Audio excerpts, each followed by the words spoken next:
All right.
And guten Morgen, wie geht's? Yeah, good morning. Good morning. And so, let's see. Good morning to Patricia. Good morning to the Sergeant Major. Good morning, Steve. And good morning, Somatic Dust. That's like... We've seen him before, but that is still a great name. Right? If you haven't read Brave New World, it's a horror story. Hey, and Jeff's with us. Yes. Yeah. Jeff Goldblum's silent fart finds a way. Good morning. Indeed. Good morning. All right. So, taxes. So let's kick this off with just the fantastic meme ability that is Elon Musk. Okay, if I despise Twitter. I do. It's an absolute trash heap. But I use it. So unfortunately, it's also a powerful tool for disseminating information, marketing businesses, etc., etc. And there's a handful of people that I follow on Twitter that are just gold mines of comedy. Yes. Elon Musk is one of them. Also, Juanita Broderick is she's freaking hilarious. Oh yeah, I've followed her for some time on Twitter. Yes. And the original Hercules. Yeah, Kevin Sorbo. Kevin Totally. Sorbo's fantastic on Twitter. Yeah. Also, good morning, Pepe, and good morning. And Ma, good morning. Good morning. All right, so there was a bit of a dust up, and we're not going to spend the whole show on the Twitter thread, but there's a bit of a dust up on Twitter, and it's hilarious. And this is going to launch us into a different conversation. So Elon Musk was named Time's Person of the Year, and I think it's freaking hilarious. I think it's absolutely hilarious that the lefties hate Elon as much as they do. Okay, let's back up a little bit. The world is on fire. Global warming is going to kill us all, and Florida's going to disappear into the ocean by 2010. Right, I'm tracking. Yeah? I was there. And Elon Musk, no shit, African American, gives us electric cars. Now, many other companies have produced electric cars, but none of them have been adopted as readily as the Tesla. Now, there are still some problems with the Tesla. There are still problems with electric cars generally. This idea that we're going to go completely green, get rid of fossil fuels, and all switch over to electric cars without, I don't know, basically killing everybody in Africa by strip mining lithium, is just absurd on the face of it. There has to be some significant development in technology, because one of the big downfalls is just the energy use efficiency when the batteries waste so much. The batteries required to operate smart cars are a major, the weight of them alone is a major factor against it operating. But Elon Musk is the man in pioneering and improving the technology to make the electric cars accessible at all. Now, to say that they're totally accessible, they're still expensive. They're still, we're still talking about the top end of early adoption technology. This is like trying to buy a 50-inch flat screen in 1995, not trying to buy one today. Good morning, Krista, by the way. Good morning. Anyhow. So, like we've talked about before, and this is just a quick refresher on that, 20 years ago, it would cost you a mint, $10,000, $20,000 to get a large flat screen television. Now they can be had by the cargo for next to nothing at Walmart. You can go pick one up for, $500.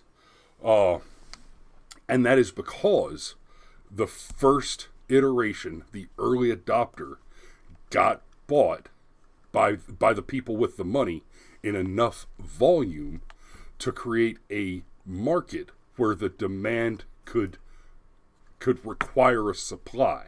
And as the supply increased, the demand rose to meet it, and the price levels out. The price dramatically lowers. That's where we'll see ourselves in 5-10 years, maybe, with the electric car technology.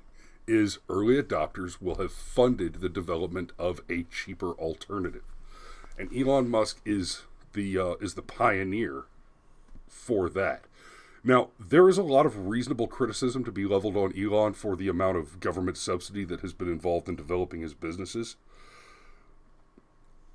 Well, is it legitimate criticism? It is. If it's okay, but if it's a resource that's available to you, like I go back to when Trump was given all the criticism for the year that, like, he paid zero taxes, and, like, he looked straight at the camera and was like, that makes me smart.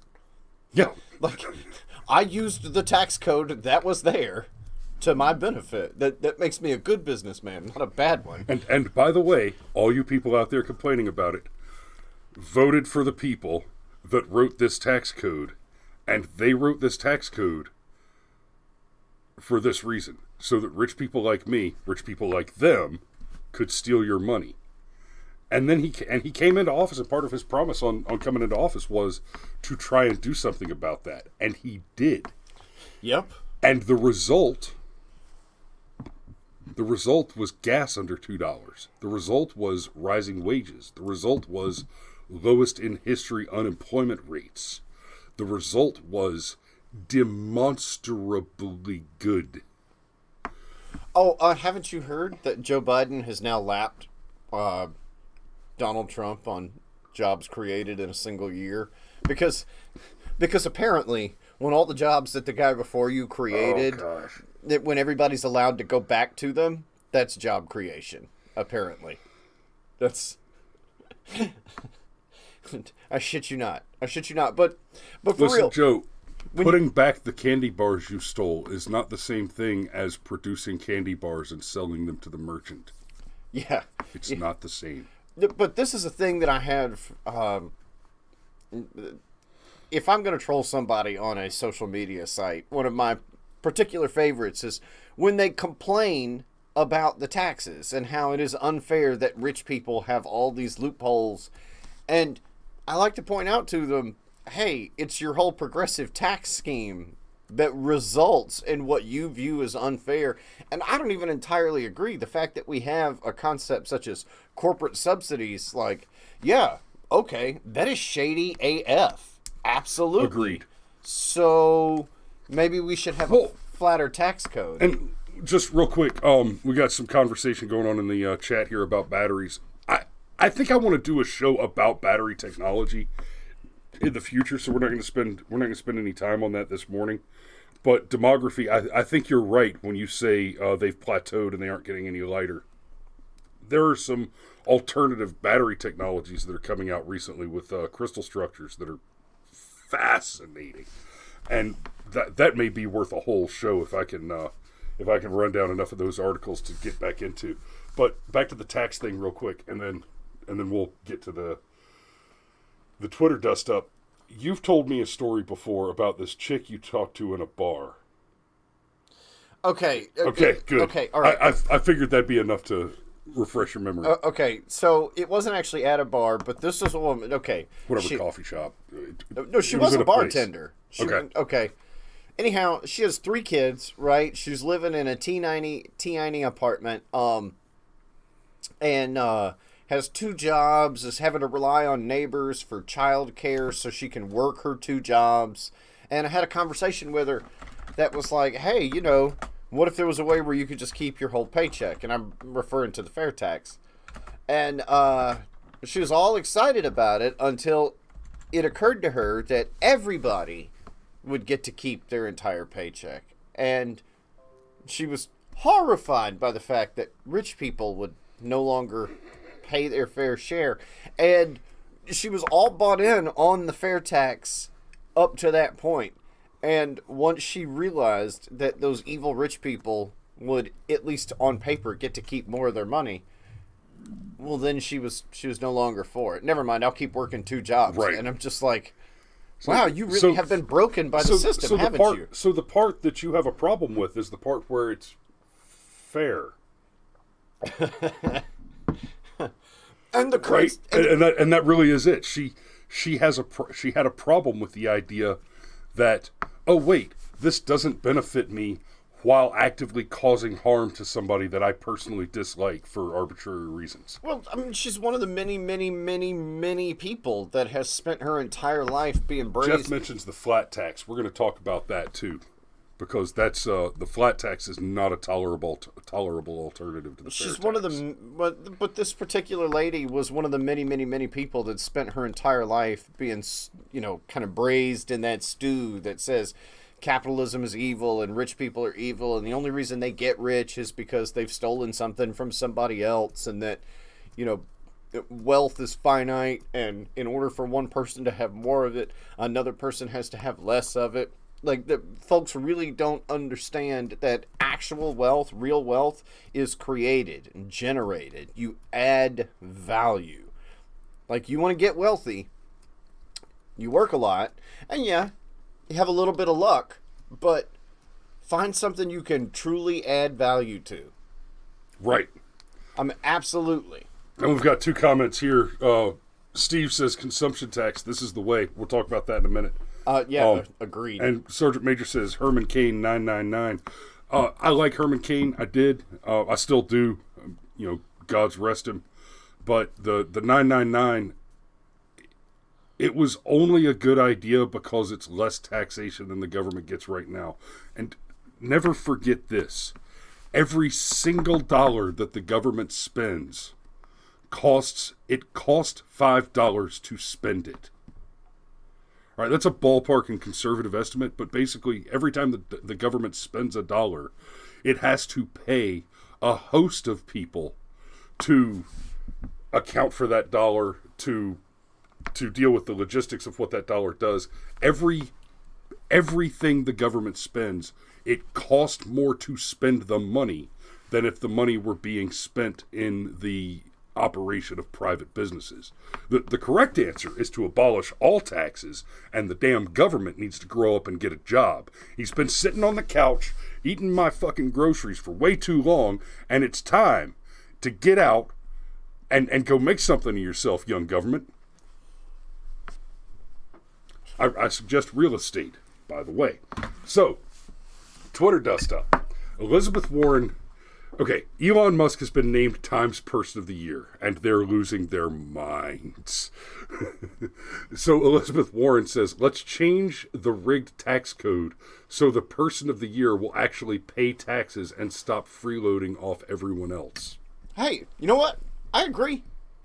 Let's change the tax code so that it's impossible for rich people to pay $0 in taxes. 100% agree. Drug dealers. Yep. Look, I don't really care. That's not what one of the beauties of a consumption tax, the fair tax plan, is that you cannot evade taxes. You will pay taxes, as in all of a sudden, all your criminal aliens, all your drug dealers, all your Elizabeth Warrens have no choice but to pay the taxes. I'm gonna get me a beer. Still.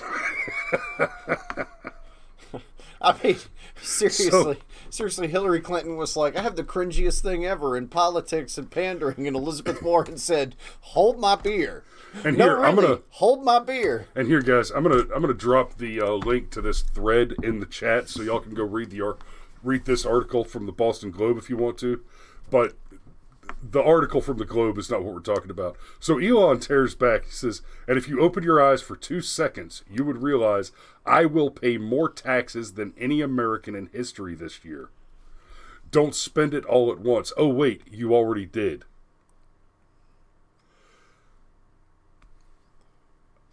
We're talking about $9 billion here. Yes. Yeah, that's what Elon is looking at, because this just happens to be the year that stock options come due and a few things of that nature. So, I mean, the estimates are between $9 and $10 billion. Let's go with the low number and say $9 billion. Okay? $9 billion is such a large amount of money that, honestly, if there was some way where I could wave a magic wand and I could give you $9 billion, you wouldn't know what to do with it. If you've ever seen the movie Brewster's Millions, it's a really good... Oh, wow, that's a throw. What a great movie, dude. That was a fantastic movie. It's probably my favorite Richard Pryor movie. But if you've ever seen the movie Brewster's Millions, and you understand what a large amount of money really means for your life, especially when it all just gets thrown at you, it's a fascinating case study.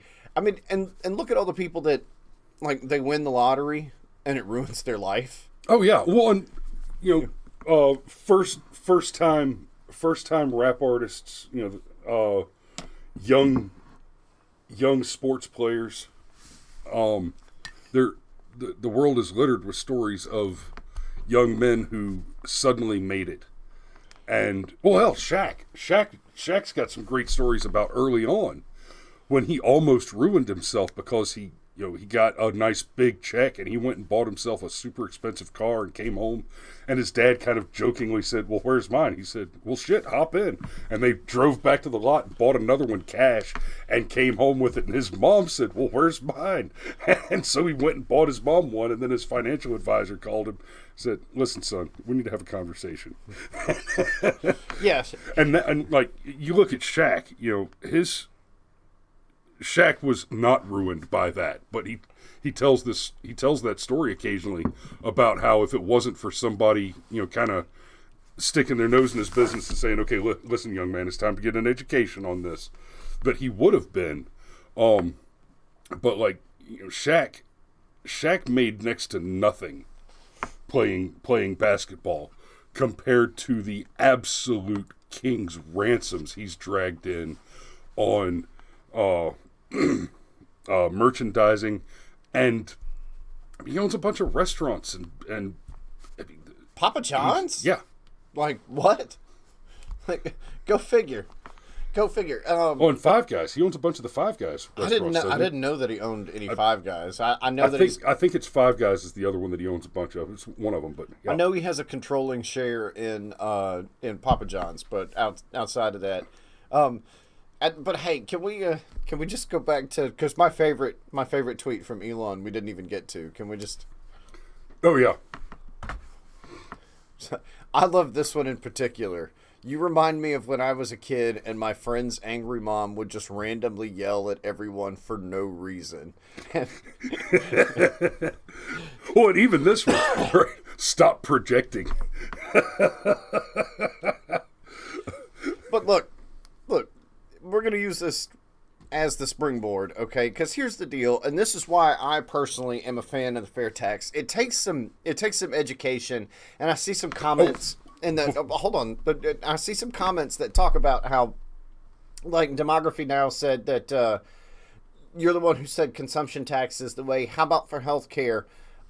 Here's the deal: you already pay embedded taxes in your healthcare. You already pay embedded taxes in each and everything that you buy. And the more complicated the product that you buy is, the more steps it takes for that for that product or service to come to market, the more embedded taxes that you pay. Because every distributor along the way pays taxes. Right. And here's the thing, okay? Take this to the bank. Corporations don't pay taxes, okay? Oh, sure, they write a check to the government every month, but they're just a pass-through. You pay those taxes. McDonald's doesn't pay taxes. You going and buying cheeseburgers pays McDonald's taxes. So when you raise taxes on McDonald's, you are actually raising taxes on yourself. And there is no industry, no product, no service whatsoever that is immune to this effect. Correct. The only person that ever pays taxes is the last one to write the check. Right? So, you talk about products and services. You got a corporation that makes the widget that the other corporation buys to build their widget that the next corporation buys. You're right. Just like the McDonald's example, you've got a company over here that makes buns, a company over here that makes burger patties. They sell those to McDonald's. They both get taxed on those.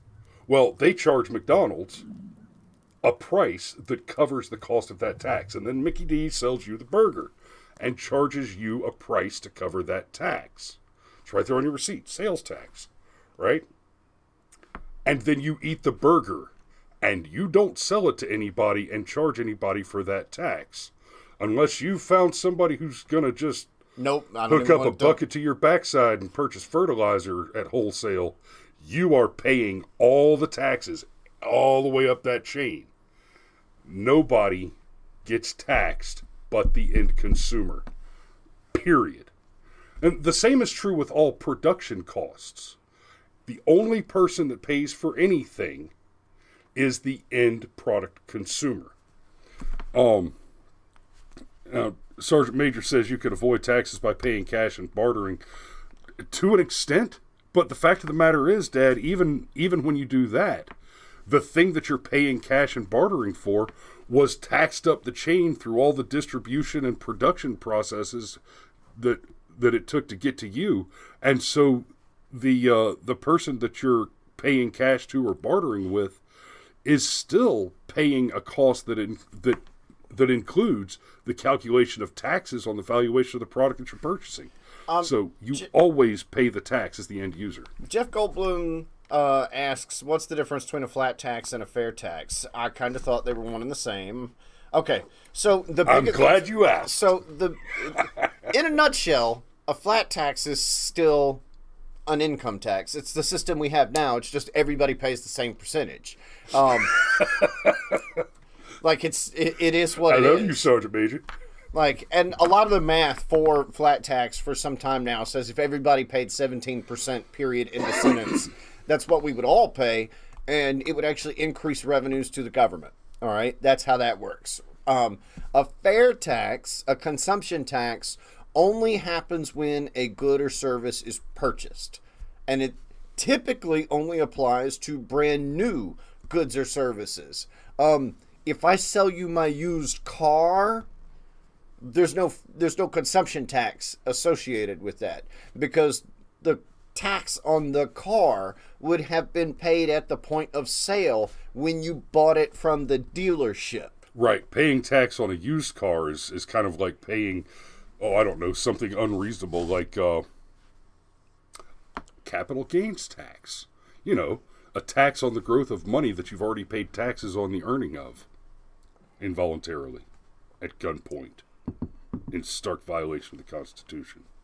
So so that's the biggest difference, and there's also a secondary difference with the fair tax, okay, as laid out. There are actually entire books written about it that are worth going back and reading. And current fair tax proposal shows you a 23% tax rate. And that sounds huge until you realize there's already approximately a 25% embedded tax rate in everything that you buy, okay? Like that whole FICA thing coming out of your paycheck every week or every month or every 2 weeks or on the 1st or the 15th or whatever, okay, your employer has to match that. So if you make, let's say, $10 an hour, you don't cost your employer $10 an hour. You cost your employer about $10.75 an hour times however many employees your employer has on the payroll. And that's just one of the many things. Is quite a lot higher than that. Well, look, I'm just trying to make the point. But your point is well made. And demography points says, do you not feel a bit like debating taxes is kind of a distraction? I mean, this debate goes on, and we really never have a say. Okay, this is the preaching to the choir argument, honestly. So here's the thing. It feels like we don't have a say because we haven't gotten our way yet. I mean, but this is not complicated. Preaching to the choir. If you don't continue to have the debate, if you don't continue to make the arguments, if you don't continue to push and push and push and go out and point at every politician that runs and say, hey, you're not good at this. And tell people, hey, he's not good at this. That's the only way you get to change things, right? You know, short of picking up the cartridge box, we theoretically want to keep everything at the ballot box. Well, so if you don't keep preaching to the choir forgets to preach outside the church. Well, look, and let's be real clear about something, okay? We have these debates, and it seems to never go anywhere. Maybe we make some small changes along the edges and margins or whatever. Look, y'all. The IRS itself is only about 100 years old. That whole income tax thing, like, before... It's right at 100 years old. Yeah, I was going to say, like, before, like, 1919 or 1920, I forget the exact year. Like, there was no income tax. The government collected all of its revenue from fees and shit like that. It's a thing that was real. And then... Ooh, and guess what we had before the income tax? Hold on. But there was not other things that happened in the early 1900s that were huge deals. Like, I don't know, suffrage and prohibition. So, and I'm not saying that suffrage or prohibition were good ideas. I'm just saying they're big things that happened, okay? But don't act like having a debate and then trying to affect change at the ballot box is impossible. Like, if you look at time scales on, like, their true line, like, all the stuff that we're talking about can't be changed has only existed for about this long on that scale. Don't act like it cannot be unexisted in in the same period of time. And now, demography, they get their checks from all the tards who watch them chase the ball around the grass. Yes, but that's voluntary. Yeah, it's voluntary. Nobody points a gun at you and says you must go watch sports ball. I know, because I don't go watch sports ball. And I do, and nobody makes me. So that's kosher. That's absolutely... Voluntary is always okay. Okay, I need to put a pin on this because I actually have to get out the door now. Well, that's one of the, that's a good place to stop. And we're going to have to talk about fair tax, flat tax, and all that again in the future. Now, Steve pointed out earlier, he said flat tax less fair tax still involve income tax. The fair tax does not involve income tax. And any version of the fair tax that does involve income tax is not acceptable. So here's the thing on income. Income tax itself is intolerable. precisely because, and for no other reason than, it is involuntary. It is imposed by force. Oh yeah, I love the philosopher. I know exactly what you're talking about, Steve. She's fantastic. If taxation is entirely voluntary, right? And there's an argument to be made that the fair tax, consumption tax on certain types of products, et cetera, is not entirely voluntary because you have to choose to pay the tax in order to buy the thing. But you can choose not to buy the thing, right? It's at least a step in the right direction.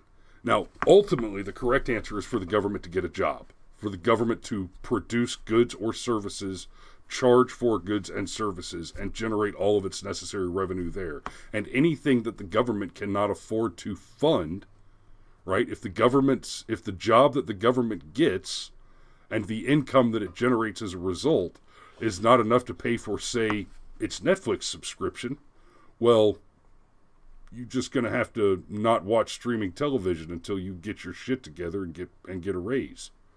Hey, can we go out on Joy Reid? Just show him the screen. Yes, please. Just show him the screen. Okay. So I'm actually going to click on this and let the audio play. Elon wasn't happy, so he did what he always did and stomped his little feet and insulted Senator Warren, calling her an angry mom and referring to her as Senator Karen. So for so many reasons, being a freeloader and a selfish and disrespectful one, and for misappropriating black vernacular for misogynistic purposes, Elon Musk is the Karen absolute is worst. black vernacular? So, let's take a moment and appreciate what Joy Reid just did here. Joy Reid is a black celebrity who has just said on her national platform Celebrity. that the word Karen, the name Karen, used in this context as a derogatory commentary, as a pejorative, is in fact a racial epithet that, and this is quite racist for her to say, is exclusive to the preferred use of black people in the black vernacular. Clearly not African Americans. Right. So obviously, she has just asserted that the name Karen is racism that is owned by black people, and you white people aren't allowed to use it. Never mind the fact that Elon Musk is definitionally more African American than Joy Reid. Yeah.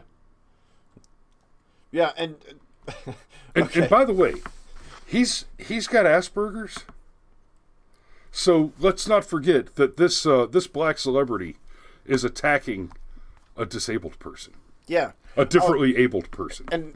And Alex showed up. So good morning, Alex. But we're about to sign off, so you can go watch Just for Fun, and he and I can go handle the things we need to go handle.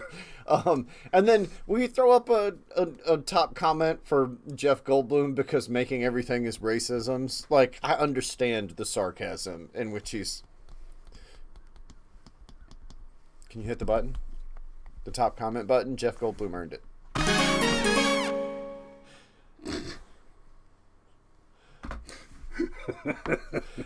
Y'all have a nice day. Come back tomorrow for everybody's favorite segment. And if it's not everybody's favorite segment, I don't care. It's my favorite segment because Firearms Friday, baby. If it's not your favorite segment, then you're America wrong. We love you, and we'll see you in the morning.